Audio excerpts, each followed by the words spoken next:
kita bisa meneruskan kembali kajian hadis Al-Arba'in An-Nawawiyah. Minggu lalu atau 2 minggu lalu kita pakai syarah Al-Wafi, sekarang kembali ke syarah Al-Majalis As-Saniyah. Sampai hadis ke berapa? 18 ya. Ayah 18. Ittaqillah haitsuma kunta wa atbi'is sayyi'atal hasanata tamhuha wa khaliqin nas bi khuluqin hasanin. Ya, kemarin satu bagian ya sudah dijelaskan soal ittaqillaha haitsuma kunta. Sekarang kita teruskan. Jadi ada 3 pesan di situ ya, pesan untuk bertakwa. Pada pertemuan sebelumnya sudah kita bahas mengapa kita harus bertakwa. Dan bagaimana cara supaya bertakwa, apa hakikat takwa, sudah kita bahas pada pertemuan sebelumnya. Sekarang kita teruskan pada halaman 51 Al-Majalis As-Saniyah, kaitannya dengan perintah atau pesan yang kedua. 51 ya. Yang kedua itu tadi apa? Wa atsbi'is sayyi'atal hasanata tamhuha. Entah baris ke berapa itu, golai ya dalam kurung itu. Qaluhu wa atsbi' lan sudah kita ma'ani dulu ya beberapa pertemuan sebelumnya. Wa atsbi'is sayyi'atal hasanata tamhuha. Ikutilah atau susulilah kejelekan dengan kebaikan. Maka kebaikan itu akan dapat menghapus kejelekan. Jadi untuk menghapus kejelekan maka perlu melakukan kebaikan. Artinya kebaikan itu bisa menghapus kejelekan. Ya, jadi kebaikan bisa menghapus kejelekan. Nah, kebaikan itu apa? Ya, kalau hadisnya umum, apapun kebaikan. Tapi kemudian kita lihat di syarahnya ada beberapa prioritas kebaikan. 1, sholat. Coba kita lihat. Bismillahirrahmanirrahim. Al-muradu bil hasanati. Nah, ini tafsirnya ya atau takwilnya ya, penjabaran apa tuh hasanah itu atau kebaikan itu. Ya, yang dimaksud dengan hasanah ialah as-shalawatul khamsu. Salat 5 kali atau salat wajib. Salat maktubah. Qala Allah Ta'ala wa aqimis salata tarafayin nahari wa zulafam minal lail innal hasanati yudhibnas sayyiati. Ini ayatnya. Jadi jadikanlah salat dan seterusnya. Kemudian di akhir disebutkan sesungguhnya kebaikan itu menghilangkan kejelekan.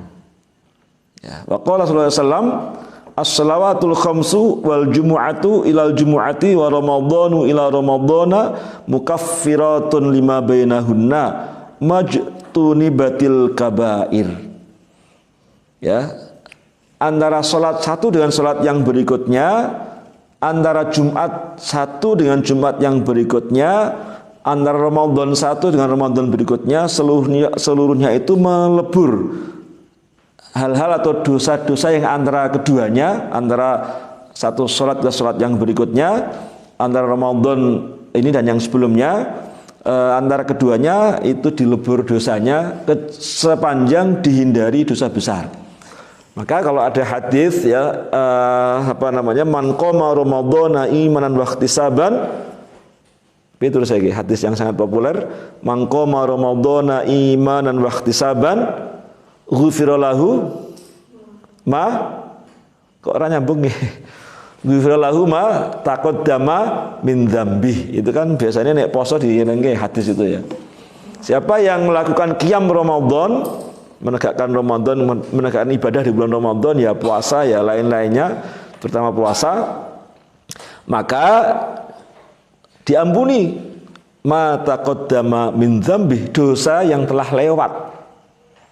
Ya, dosa yang telah lewat. Menurut para ulama, ini diampuni tanpa tobat. Ya, diampuni tanpa tobat. Tetapi sekali lagi menurut para ulama itu kalau dosa kecil. Ini dasarnya. Ya, ini ulama mengikuti hadis ya, mengikuti Rasul ya. Artinya dipahami dari sabda Rasul majtunibatil kabair. Sepanjang dosa-dosa besar itu dihindari. Itu dimaknanya apa? Oh, yang tanpa tobat itu kalau dosa kecil. Kalau dosa besar harus dengan tobat. Ini menurut para ulama mendasarkan pada dawuh majtunibatil kabair. Wa qala sallallahu alaihi wasallam ara'aitum law anna nahran bibabi ahadikum yaghtasilu minhu kulla yawmin khamsa marratin hal yabqa min daranihi syai'un qalu la yabqa min daranihi syai'un qala kadzalika as-salawatul khamsu yamhullahu bihinna al-khotoya. Akhrajahul a'immatu ya. Jadi ada Rasul bersabda, piye pendapatmu seandainya di depan rumah kalian itu ada sungai yang kemudian kalian sehari semalam mandi 5 kali, masih adakah kotoran yang tersisa di tubuhnya? Nah, para sahabat menjawab, oh mboten Kanjeng Nabi, la ya baqa min daranihi syai'un, mboten Kanjeng Nabi, enggak ada sedikit pun kotoran yang tersisa. Wong adus kok sedina wengi ping oh ping kok 5 ora meceng ya. Ping gangsal lho ya. Ora meceng. Sehari semalam mandi 5 kali lah, itu baru meceng ya. 5 kali. Artinya ya tubuhnya bersih. Maka ini sholat menjadi prioritas ibadah, wong sekaligus membersihkan dosa. Ya tentunya nanti diupayakan sholatnya yang bagus ya, yang khusyuk. Karena dalam Quran kan gitu ya, salah satu kriteria orang yang sukses, orang yang beriman yang dia itu sukses, ya dia itu menang atau apa itu beruntung, ya qad aflahal mu'minun. Siapa itu? Pertama alladzina hum fi sholatihim khashi'un. Jadi artinya ya salatnya tentunya yang khusyuk. Jadi sahabat menjawab, oh mboten wonten Kanjeng Nabi, pun resik sangat niku awakipun. Nah, lalu Kanjeng Nabi dawuh, seperti itulah salat 5 kali, 5 waktu. Dengan salat itu Allah menghapus dosa-dosanya. Nah, jadi artinya apa? Ini salah satu kedahsyatan salat ialah melebur dosa. Jadi berarti kita alhamdulillah kalau sehari semalam 5 kali, ya berarti kita melakukan peleburan dosa sebanyak 5 kali, ya, tanpa harus tobat. Terutama sekali lagi kalau itu dosa kecil ya menurut para ulama. Kalau dosa besar ya harus dengan tobat. Ya kemudian ini tadi di Fit Tirmidzi anna Rasulullah sallallahu tawaddu'a tsumma qala man tawaddu'a wudu'i hadza tsumma shalla dzuhra ghufira lahu ma taqaddama bainaha wa baina sholati subhi tsumma shalla al-'ashra ghufira lahu ma taqaddama bainaha wa baina sholati dzuhri tsumma shalla al-maghriba ghufira lahu ma taqaddama bainahuma wa bainaha wa baina sholati al-'ashri tsumma shalla al-'isha'a ghufira lahu ma taqaddama bainaha wa baina sholatil maghribi thumma la'allahu ayyabita lailatahu, apa itu namanya ya, thumma in qama, mungkin ya tamar ya apa ya ifta'ala ya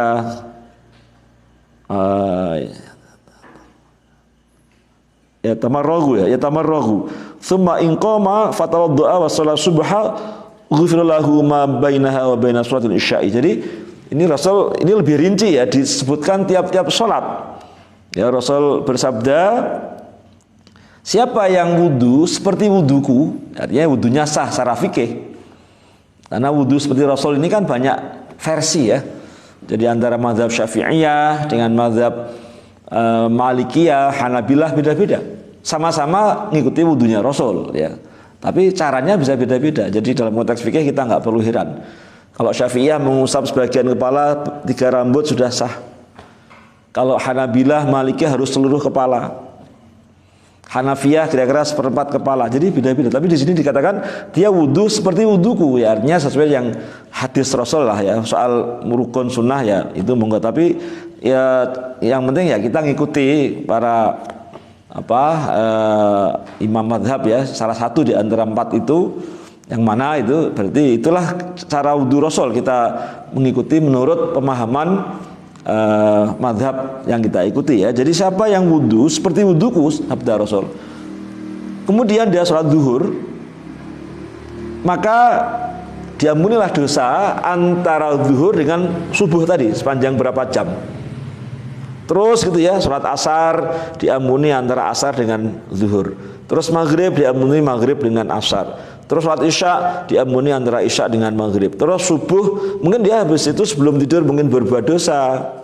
Nah setelah bangun dia wudhu sholat subuh, maka diampuni antara subuh dengan sebelumnya, yaitu waktu sholat isya. Ya.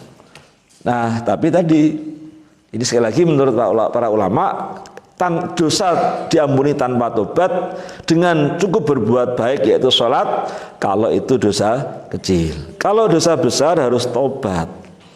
Dan tidak hanya itu, kalau dosa yang menyangkut hukukul adami, menyangkut hak orang lain, maka tidak bisa.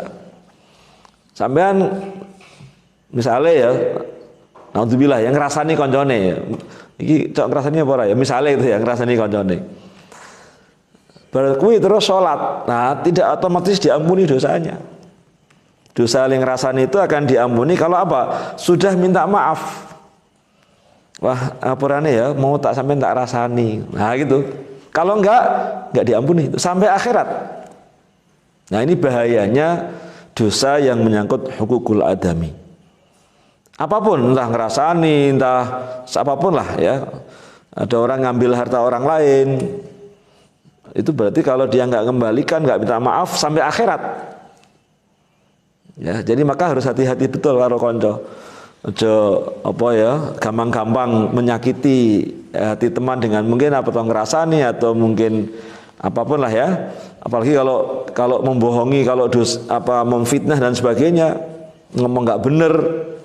Nah itu kalau memfitnah berarti tadi wong ngrasani aja nggak boleh, apalagi fitnah. Ngrasani kan mengatakan yang benar, itu ngrasani loh ya. Ngrasani itu mengatakan kebenaran, tapi itu sesuatu yang menyangkut aib ya, kesalahan atau yang teman kita nggak suka, itu namanya kan ghibah kan, walaupun itu fakta. Apalagi kalau itu hoax, wah itu tambah double. Ya, kalau itu fitnah, nah itu harus tidak bisa dengan sholat, tidak bisa dengan baca Quran dan sebagainya. Ya, jadi harus dengan minta maaf pada orang yang dilanggar haknya. Kalau dia nggak memaafkan, nah ini yang repot. Ya memang aturannya diminta maaf ya memaafkan, tapi kadang-kadang orang belum tentu dia mudah ya untuk memaafkan. Berarti ya mungkin kalau perlu yang minta maaf harus nganggo nganggo sogoan aja, tak traktir ya apa-apa ya. Jadi aku ditraktir, yang minta maaf tapi aja terus tak ngampur tapi aku ditraktir loh ya. Nah, jadi ya aja terus gitu ya. Jadi artinya begini, harus ada upaya lebih. Kalau memang tidak mudah ya yang diminta maaf itu untuk memaafkan ya. Jadi maka harus hati-hati, karena begitu berbuat dosa ke orang lain yang melanggar hak ya sama manusia, maka tadi tidak diampuni oleh Allah sampai dimaafkan.